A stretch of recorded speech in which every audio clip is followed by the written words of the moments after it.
Welcome to our channel. Today we how to configure OneDrive for automatic project file syncing, beginner guide step by step clearly.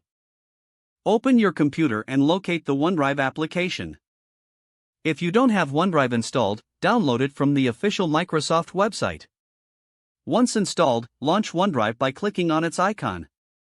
You will be prompted to sign in using your Microsoft account.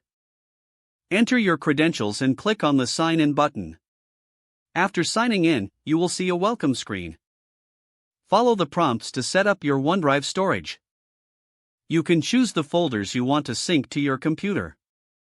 Select the Choose Folders option to customize your sync settings. Check the boxes next to the folders you want to sync for your project files. Click the Next button after selecting your desired folders. Once your folders are set, OneDrive will begin syncing.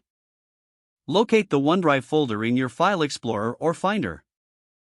You can drag and drop your project files into this folder. Any files placed in this folder will automatically sync to the cloud. To check sync status, look for the OneDrive icon in your system tray. A green check mark indicates that files are up to date. If you see a blue syncing icon, files are currently being uploaded. For better organization, consider creating subfolders within OneDrive. You can also access your files from other devices using the OneDrive app or web interface. If you need to share project files, right-click the file and select the Share option. Customize your sharing settings as needed before sending the link. Remember to keep OneDrive running for continuous file syncing. That's it. You're now set up to automatically sync your project files with OneDrive. If the page does not load, refresh the browser or try again in a private or incognito window.